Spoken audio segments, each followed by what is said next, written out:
do know this. When you fake one in this situation with that type of a lead, especially from the 15-yard line, oh, boy. I tell you what, meeting them again somewhere down the line, they'll remember this. Yeah, they'll think that they were trying to cloud them a little bit.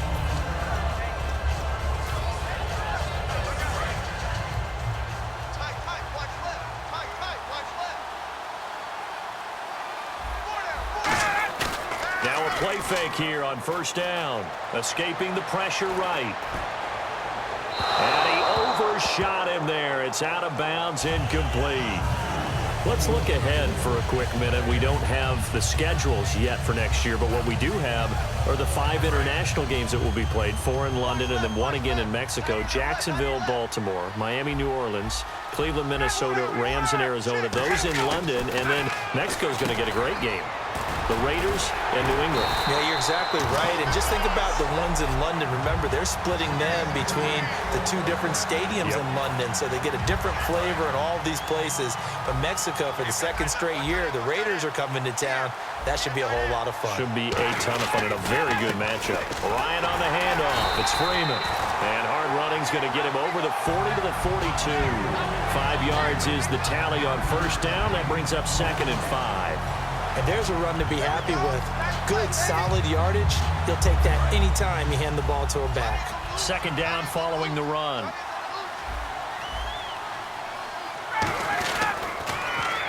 Again, they'll run with Freeman. Trying to turn the corner, but he's going to be stopped right near the line of scrimmage. And they'll lose a yard that time, and that's going to lead to a 3rd down. With the struggles we're seeing up front for the offense today, they've got to think about changing up their play calling. Some screens, some draws, some quick-hitting plays in order to try and supplement the run game. You don't totally abandon it, but you try and give it a little bit of help. Losing 4 yards that time, and now it's 4th down.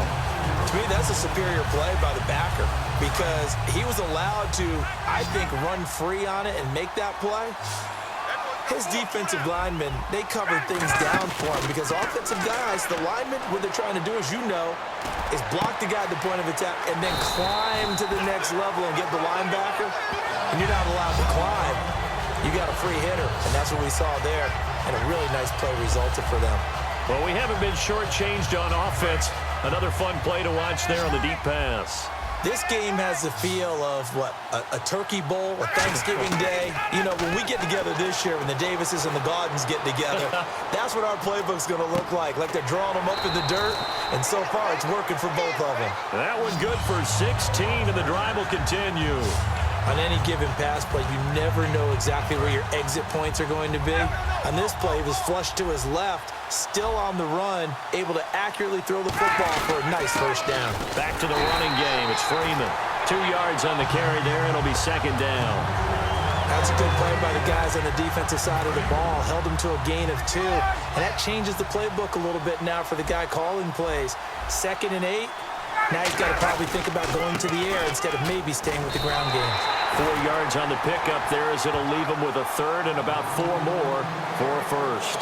On any running play that's called, they're always hoping that it's going to break big and go the distance. But when you get a nice game like that, you're able to do so many things anyway. You can come back and run essentially the same play again, continue to move the ball on the ground, or you can decide to throw the ball now because usually you have the defense back on its heels.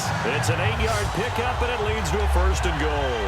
On 3rd down, that's a good job of situational football and understanding where the 1st down marker was and getting there. They'll run here with Freeman. And he will take it in for a Falcon touchdown. Devontae Freeman with his 3rd touchdown of this Super Bowl. And the Falcons get a bit closer. Well, he's done his part, Charles. No doubt about that. Maybe he's going to go over to the sideline now and tell this defense, hey, let's go. Step up. And if they do, they've got a chance because right now he's become a force that hasn't been stopped from his side. 3 touchdowns rushing already. Eager for more. If they get any type of stops, we've got a heck of a game on our hands. Now after the touchdown, it's Bosher to kick it away.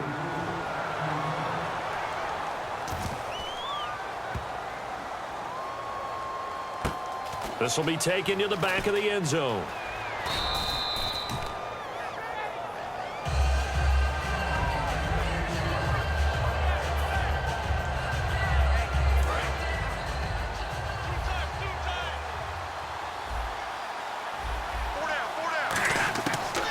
First down at Stafford.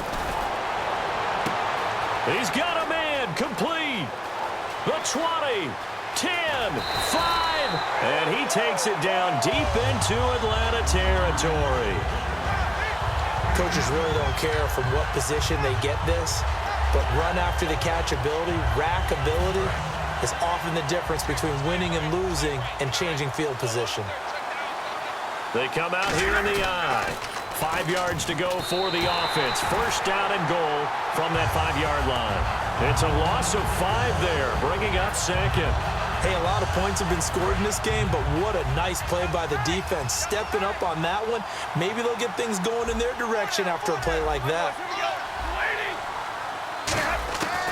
On second down, here's Stafford. And that is caught. Touchdown, Detroit. Clay Harbor from 10 yards out. And the Lions are able to grow their lead. Sometimes those tight ends are a mismatch. They found the mismatch there. And that's exactly why you want to draw up those types of plays because... Oh, they flip it to the kicker. He looks like he's going to throw it. And unable to connect. They don't get the 2-point conversion here.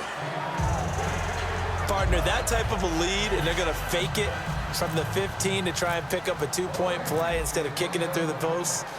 Come on, man. Put that in mothballs. Come on. Come on. Don't do that. Put that in mothballs? Yeah, preserve that for it. That's an ancient relic, faking it. I can understand you want to rub it in a little. You fake it when you snapped it from the 3. But from the 15, mothball that bad boy, just like my grandmother had. Yeah, in her attic, the stuff she used to preserve. Did the same. It smelled terrible.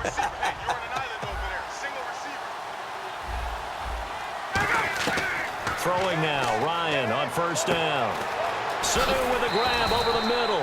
And he's going to get this one across the 30-yard line. It's a gain of 11 yards that time, and it produces a new set of downs.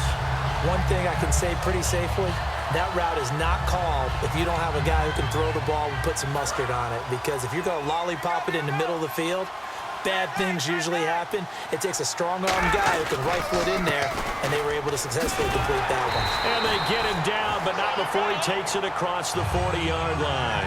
10 yards on the pickup there, and it'll give the Falcons a first down.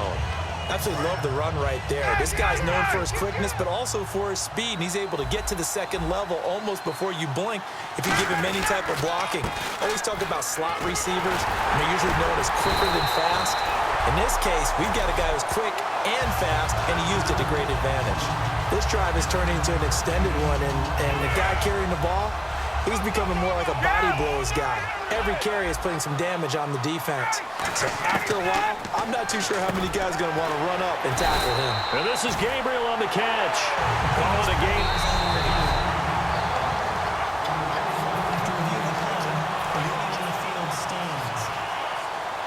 Well, he challenged the play. It did not pay off. And that means he lost a timeout in that challenge. And as a coach, you hate that. Don't know if you took the advice of the player. You threw it yourself, but it didn't go your way. At the end of the day, it all comes back to the head coach. He has the final determination on whether to actually challenge the play or not. In this case, it didn't pay off for him. And that's got to be so heartbreaking. You throw that flag, you probably feel really confident, and then all of a sudden, boom, you lose the challenge. Yeah, when you take a look at it, you're throwing that flag because you believe you're going to be right. And when it comes back the other way, you have to regroup. But that certainly felt like an example of the defense just saying, okay, we've had enough. We've gotten mashed all night long. About time we got a good play in. But flip it over to the offensive side. They've got to be really upset that they allowed a play like that to happen. They were pitching such a great game, they want to keep it going. Neutral zone infraction, defense.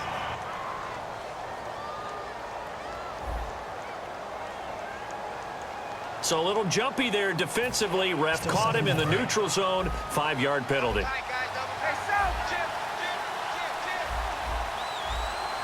Freeman, the lone man in the backfield.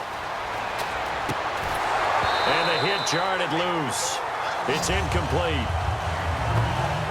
As tight ends go, he might not provide the super flashy plays very often, but he's pretty reliable. Usually an excellent target and normally catches what's thrown to him, but he didn't on that play.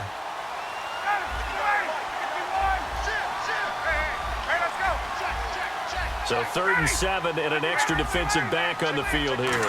Definitely want to play coverage here. They'll run it now out of the gun. And he's going to have a first down here as he gets this one to the 17-yard line. Give him 12 yards on that one. It earns him a fresh set of downs. It's really coming to vogue to talk about the different gaps that the defense tries to attack in an offensive line. And most of the time we're talking about blitzes. How many times have you heard double A-gap blitz? Well, where is the A-gap? It's the space between the center and the guards, either side. So when you're having a double A-gap blitz, that's two guys coming through that gap. In this situation, though, that A-gap wasn't open for the defense to exploit. The offensive line took care of it, protected it, and moved the defensive guys out of the way to allow for that nice run. Now run. And for a 3rd time tonight, he's intercepted. A great read, and it's picked off. And a big turnover there as his guys will get the football back. All right, Brandon. Normally when you hear about guys making 2 interceptions in the game, you're thinking must be a free safety, maybe a corner. How about getting 2 picks out of one of your linebackers? Again, he's just in the right place at the right time. And that's another great play to come away with the football. He's going to loft one deep left side here. And he bats it away, and it falls down incomplete. And that play was what every defense is wary of. The big strike attempted downfield, but they were in excellent position. They didn't get fooled. And while he didn't come up with the interception, was able to bat the ball down. Back to the air. Stafford on 2nd down. And he takes a shot on the release as this will be incomplete. Well, the numbers have been good in the passing game and certainly a big reason why they have the lead. But now here, 3rd quarter, maybe go to the run game a little more? Yeah, perhaps. I mean, after that incompletion, a little credit to the defense for shutting them down on that play. Maybe you try and run the football a little bit more in this spot. But they have to feel good about how they've been throwing it overall. And he will get the first down as he's up to the 20-yard line.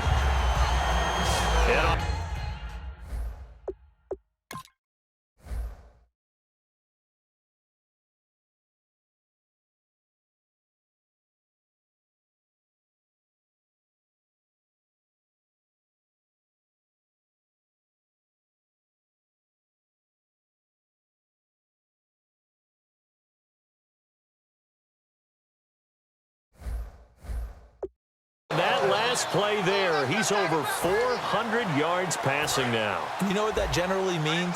Success. Yeah, that, and it means you really didn't miss opportunities. Usually very accurate. The ball's getting to the right place. Guys are making yardage after the catch to help you out that way. I mean, the whole team has picked it up. And don't forget, that means the offensive line has had to pass protect pretty well, too. Everyone dialed in. Now, that play will end up on the highlights, and you'll see it all over the place.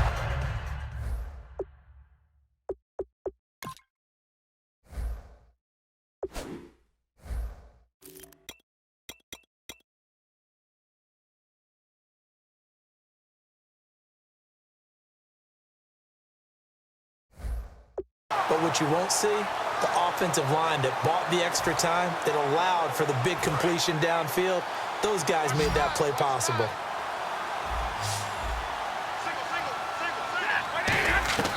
Now a first down throw. Stafford.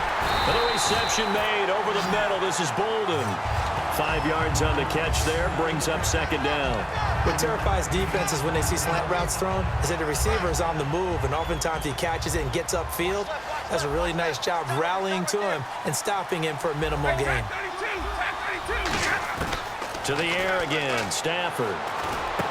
Roberts with it over the middle. And he gets this one all the way down inside the 20-yard line. A really nice gain of 25 yards. And a good quarterback facing zone coverage. If he has just a little bit of time to survey the scene, that's what's going to happen. No doubt about it. If there's no pressure, he's going to continue to pick them apart because they'll have all that time.